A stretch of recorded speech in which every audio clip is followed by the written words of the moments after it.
আল্লাহ তাআলার নবী, আমাদের নবী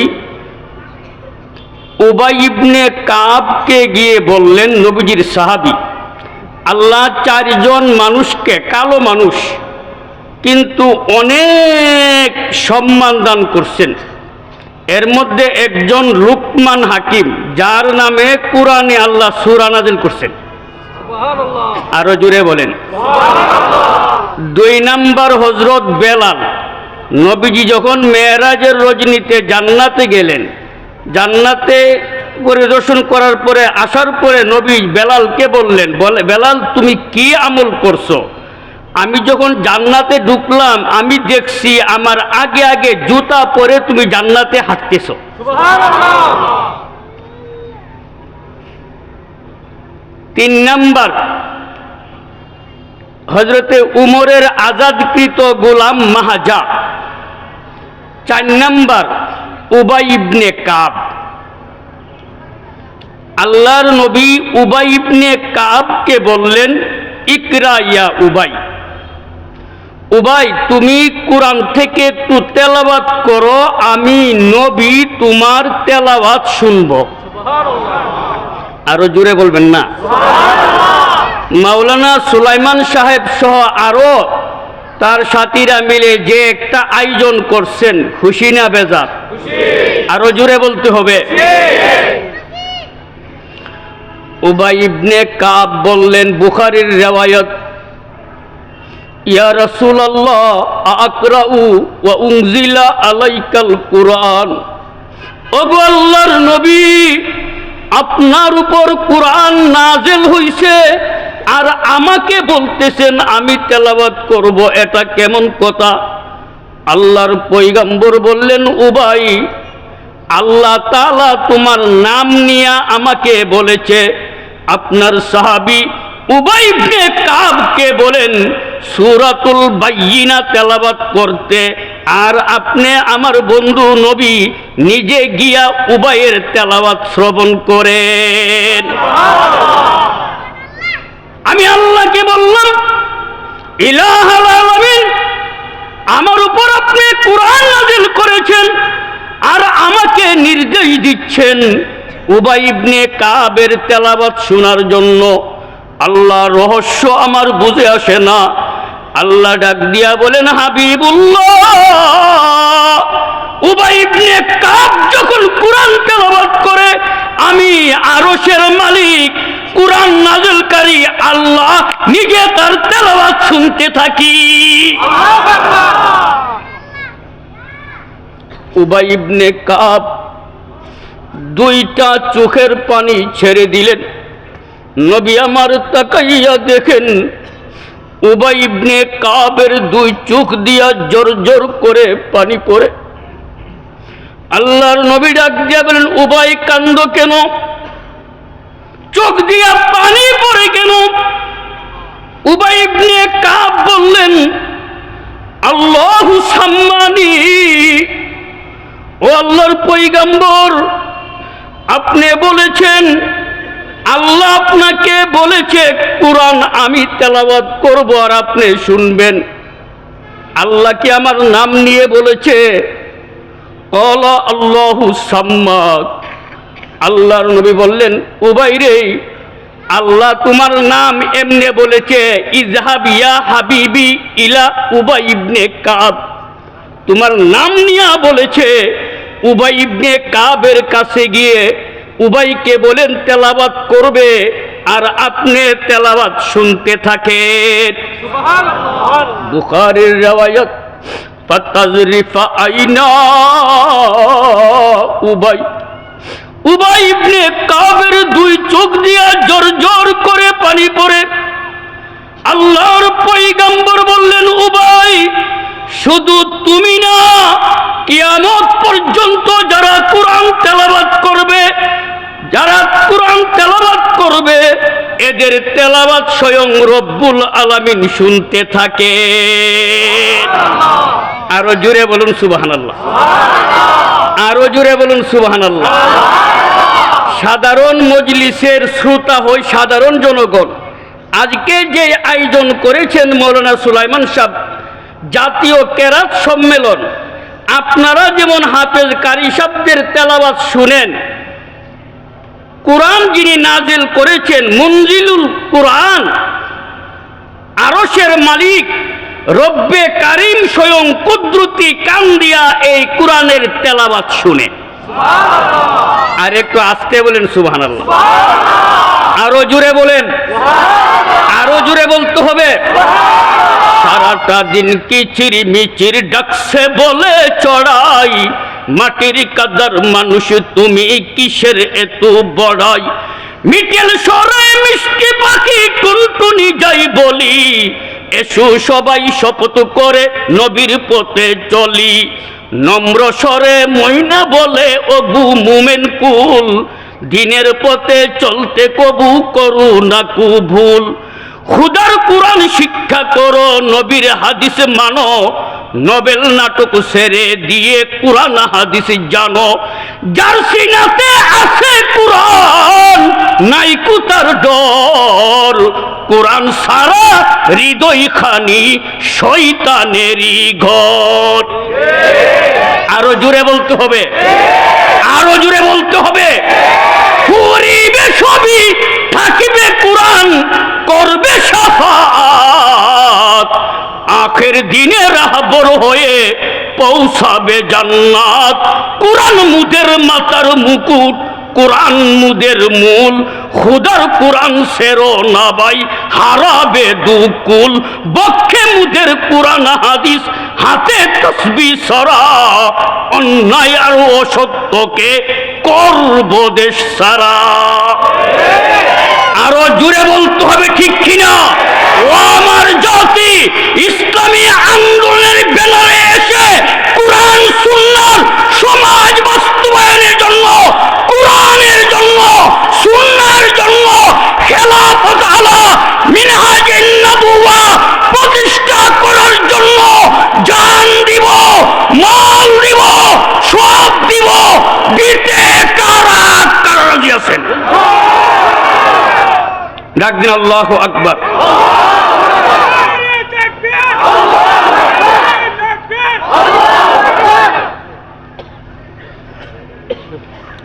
সূরা ইয়াসিনের 11 নম্বর আয়াত আমি যেটা তেলাওয়াত করছি, এখানে দুইটা কর্মসূচির আলোচনা আল্লাহ করেছেন। এই দুইটা কাজ যারা করবে আল্লাহ এদেরকে দুইটি স্পেশাল পুরস্কার দিবেন। কেরাত সম্মেলন, এই জন্য লম্বা আলোচনা করব না, আমি শেষ করে দিচ্ছি। 1 নম্বর পুরস্কার, এদের অতীতের এখানে বসার আগে যত অপরাধ করে আছেন, এই দুইটা কাজ যারা করবে অতীতের সব গুনাহ আল্লাহ মাফ করে দিবেন। 2 নম্বর সম্মানজনক পুরস্কার তথা স্বর্ণের ইটের, রূপার ইটের বিল্ডিং জান্নাত দান করবেন। কে কে জান্নাতে যাইতে চান? আরো জুড়ে রাখবেন, আরো জুড়ে, আরো জুড়ে। বেহেশতীদের জন্য হবে এমন পুরস্কার, তৈয়ার করে রেখেছেন খুদা বাহিরে কল্পনার। স্বর্ণরূপের দালান কুটা স্বর্ণ খাটের পরে সাজিয়ে রেখেছেন খুদা পাশাপাশি করে। হাজার হাজার রকম হবে নাস্তার সামান, দুগ্ধ মধুর শরবত দ্বারা কতই করবে পান। ফল বৃক্ষ ডাল জুগবে ফল দানের তরে, বেহেশতীরা খাইবে ফল তৃপ্তি সহকারে। এমন সময় হুরপুরীরা আসবে খুশি মনে, মুগ্ধ মুখর করবে তোমায় মিষ্টি মধুর গানে। হেলে দুলে নেচে নেচে গাইবে কত গান, এমন স্বরে গাইবে গান শুনে নাই কোনো কান। হুর প্রেমে মত্ত যখন হইবে মুসলিম যত, এক এক মিলনে হবে বহু বৎসর গত। সর্বশেষে বিশ্বপ্রভুর হইবে দিদার, এমন তৃপ্তি পাইবে ভুলিবে না আর। আরো জুড়ে বলুন সুবহানাল্লাহ, আরো জুড়ে বলুন সুবহানাল্লাহ। জান্নাতের মধ্যে অনেক নহর থাকবে, নহরে মা, নহরে লবণ, নহরে আসল, নহরে জঞ্জাবিল, নহরে হারওয়াল, নহরে বাইদা, এই নহরগুলোর মাঝখানে একটা বিল্ডিং থাকবে, নাম হইল মাসাকিনে তৈয়বা।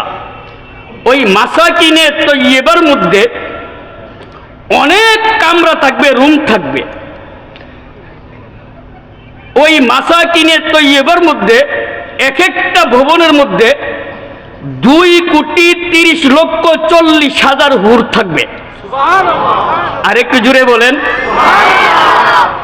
2,30,40,000,030,000 এক বর্ণনায়, আরেক বর্ণনায় 2,30,40,000 এক বর্ণনা, আরেক বর্ণনা 2,40,30,000 হুর থাকবে।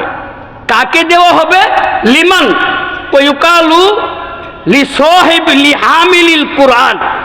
এমন মাসাকিনে তৈয়বা নামক বিল্ডিং, যেই বিল্ডিংয়ে 2,40,30,000 অথবা 2,30,40,000 হুর থাকবে।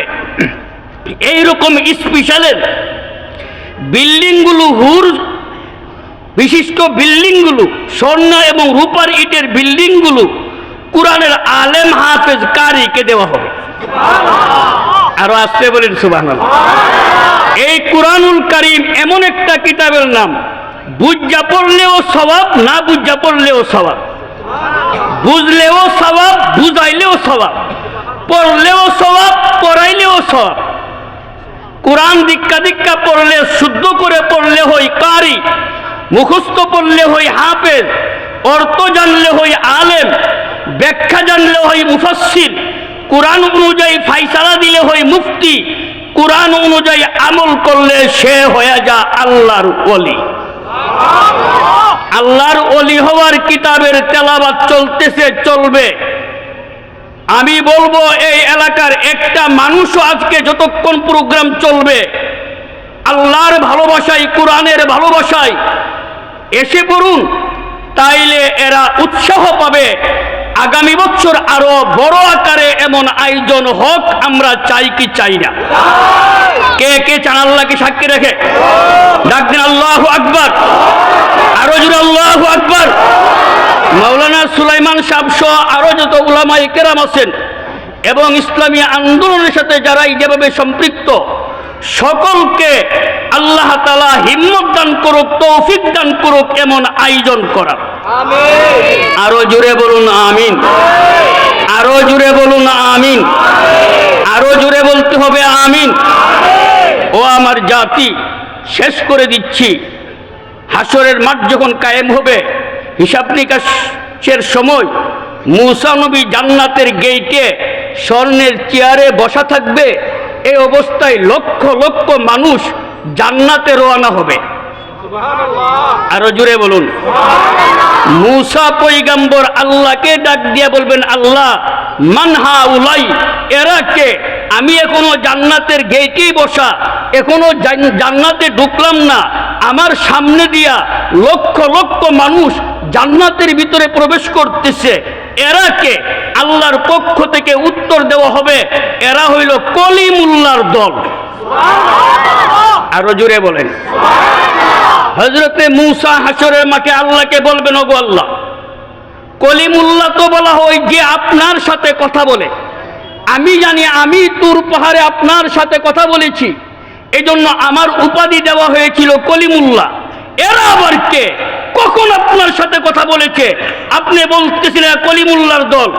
আল্লাহ তাআলা ওই দিন মূসাকে বলবেন, হ্যাঁ মূসা, তোমার সাথে কথা বলার একটা সময় নির্ধারিত ছিল, একটা জায়গা নির্ধারিত ছিল।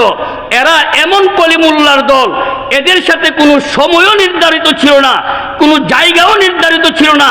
যখনই ইচ্ছা তখনই আমি আল্লাহর সাথে এরা কথা বলতে পেরেছে। মূসা বলবেন, আল্লাহ আমি তো বুঝলাম না, আখিরি জমানার নবীর উপর যেই কিতাব আমি নাযিল করেছিলাম ওইটা যেমন কিতাবুল্লাহ, ওইটা কালামুল্লাহ, ওই কোরআন আল্লাহর কথা যে তেলাওয়াত করে এদেরকে বলা হয় কালিমুল্লাহ। এরা কালিমুল্লাহর দল। এরা আমার পক্ষ থেকে নাযিলকৃত কোরআন সহি শুদ্ধ করে তেলাওয়াত করেছিল, হাফেজ হয়েছিল, পড়েছিল, বেশি বেশি তেলাওয়াত করেছিল। আমি আল্লাহ এদেরকে কলিমুল্লাহ উপাধি দিয়া তোমার সামনে আমি তোমাকে জানাই দিতে চাই। তুমি তো মনে মনে ভেবেছিলা কলিমুল্লাহ শুধু তুমি একাই না রে মূসা, যারা আমি আল্লাহর কালাম কুরআনুল কারীম পড়েছে এরা সবাই কলিমুল্লাহ, তাদের সর্দার তোমারে বানাবো। এই তুমিও যাবা, তোমাকে দেখাইয়া দিচ্ছি কুরআন যারা তেলাওয়াত করে এরা কলিমুল্লাহর দল। এরা হইল আমি আমার বন্ধু হাবিবুল্লাহ মুহাম্মদ আরবির উপর নাযিলকৃত কিতাব কুরআনের হাফেজ কারী। এই কলিমুল্লাহর দলদের জন্য আমি জান্নাতের ফয়সালা করেছি। আল্লাহ আজকের এই আয়োজনকে কবুল করুক। যারা আমিন আমিন বলতেছেন প্রত্যেকের ঘরে কমপক্ষে একটা আলেম হাফেজ আল্লাহ বানায়া দেখ। কিয়ামত পর্যন্ত আল্লাহ তাআলা আপনাদের ঘরে ঘরে আলেম হাফেজ আল্লাহর ওলি বানাইয়া দেখ। মৌলানা সুলাইমান সাহেব যাদের ত্যাগ কষ্টে আজকের এই আয়োজনকে আল্লাহ কবুল করুক, বলুন আমিন। ইকরাউল কুরআন, কুরআন পড়ো, ফাইন্নাহু ইয়াতি ইয়াউমাল কিয়ামা শাফিয়াল লি আসহাবি। কারণ কুরআন হাসরের মাঠে সুপারিশ করবে। আর এক হাদিস আল কুরআন শাফিউন ওয়া মুশাফফা, কুরআন সুপারিশকারী। যার পক্ষে কুরআন সুপারিশ করবে তার জন্য কুরআনের সুপারিশ আল্লাহ কবুল করবেন। আরো জোরে বলুন সুবহানাল্লাহ। মেশকাত শরীফ খণ্ড নাম্বার 1 পৃষ্ঠা নাম্বার 186 মধ্যে আছে মান করা আল কুরআনা ওয়া আমিলা বিমা ফি উলবিসা ওয়ালাদাহু তাজান ইয়াউমাল কিয়ামা যাউহু আহসানু মিন যাউইশ শামসি ফি বুয়ুতিদ দুনিয়া। যারা কুরআন পড়বে, সহি শুদ্ধ করে পড়বে, কুরআন অনুযায়ী আমল করবে, হাসরের মাঠে তারা আব্বা আম্মাকে আল্লাহ তাআলা নূরের টুপি পরাইয়া দিবে। এখান থেকে 9 কোটি 30 লক্ষ মাইল দূরের সূর্যকে এই প্যান্ডেলে ফিট করলে যেই আলো হবে, হাফেজ কারি আলেম মুফতির আব্বা আম্মার মাথার টুপির আলো এর চাইতে বেশি হবে। মেশকাত খণ্ড নাম্বার 1 188 নম্বর পৃষ্ঠার হাদিস আরিবুল কুরআন। কুরআনকে সুন্দর করে সহি শুদ্ধ করে তেলাওয়াত করো কারীদেরকে এনে। ওই যে সূরা আনকাবুতের তাফসীর আমি বলি উতলু মা উহিয়া ইলাইকা মিনাল কিতাব, ওহির মাধ্যমে যেই কিতাব নাযিল করা হয়েছে তা পড়ো। মুফাসসিরিনে কেরাম 3টা ব্যাখ্যা করেছেন। মুফাসসিরিনে কেরাম বলেন গোটা পৃথিবীর মুসলমানদেরকে আল্লাহ 3 ভাগে ভাগ কইরা এক এক ভাগে এক একটা আদেশ দিয়েছেন। 1 নাম্বার, যারা তোমরা কুরআন পড়তে পারো না তোমরা কুরআন পড়ো। বাংলাদেশের সবাই কি কোরআন পড়তে পারে? যারা পারে না আল্লাহ বলতেছেন তোমরা কোরআন তেলাওয়াত করো। 2 নাম্বার, যারা কোরআন তেলাওয়াত করতে পারে কিন্তু অর্থ বুঝে না তাদের প্রতি আল্লাহর নির্দেশ কোরআনের অর্থ বুঝার জন্য তোমরা দ্বীনি প্রতিষ্ঠানে যেখানে কোরআনের অর্থ পড়াই বুঝাই, বর্তমান পরিভাষায় কওমি মাদারেস, ওখানে যাও। 3 নাম্বার, যারা যাইতে পারো না, কোরআন তেলাওয়াতও করতে পারো না, অর্থ জানো না, তোমরা মাঝে মধ্যে এমন আয়োজন করো হাফেজ কারি আলেমদেরকে দাওয়াত দিয়ে আন্না অবসরে প্যান্ডেলের নিচে বসো, হাফেজ তেলাওয়াত করবে, কারি তেলাওয়াত করবে, হুজুর কিছু ব্যাখ্যা দিবে, শুনো। এরা মেহনত করে তেলাওয়াত কইরা ওয়াজ কইরা যেই সওয়াব তোমার আমল নামায়ও সেই সওয়াব দেওয়া হবে। উভয় দল জান্নাতে চলে যাবে। আল্লাহ এই আয়োজনকে আমাদের নাজাতের ওসিলা হিসাবে কবুল করুক, বলি আমিন। আমি বলতেছিলাম সূরা ইয়াসিনের 11 নম্বর আয়াতে 2টা কর্মসূচির আলোচনা আল্লাহ করেছেন। এখানের মধ্যে 2টা পুরস্কার। 1 নম্বর, অতীতের জীবনের গুনাহ মাফ করে দিবেন। 2 নম্বর, আল্লাহ তাআলা জান্নাত দান করবেন। কয়টা কাজ করলে? 1 নম্বর হলো কোরআনের হক আদায় করা। 1 নম্বর কি? 2 নম্বর, তাকওয়া অর্জন করা। কোরআনের হক 25টা। 1 নম্বর, কোরআনের উপর ঈমান আনা। কোরআন আসমানি কিতাব, আল্লাহর সর্বশ্রেষ্ঠ কথা, সর্বশ্রেষ্ঠ বাণী। কোরআন সর্বশেষ কিতাব। কোরআনের পরে আর কোনো আসমানি কিতাব আছে? কোরআন সর্বশেষ কিতাব। আমরা সর্বশেষ উম্মত। আমাদের নবী সর্বশেষ নবী। আমাদের নবীর পরে কোনো নবী নাই। আল্লাহ পাক রব্বুল আলামিন এই কথাগুলোর উপর আমল করার তৌফিক দান করুন। কুরআন সুন্নাহ মতে জীবনটা সাজানোর তৌফিক দান করুন। যতক্ষণ জাতীয় কেরাত সম্মেলন চলবে ততক্ষণ বসে থাকবেন তো ইনশাআল্লাহ? আল্লাহ সকলকে কবুল করুক, বলুন আমিন। এই আয়োজনকে কবুল করুক, বলুন আমিন। ওয়া আখিরু দাওয়ানা আলহামদুলিল্লাহি রাব্বিল আলামিন।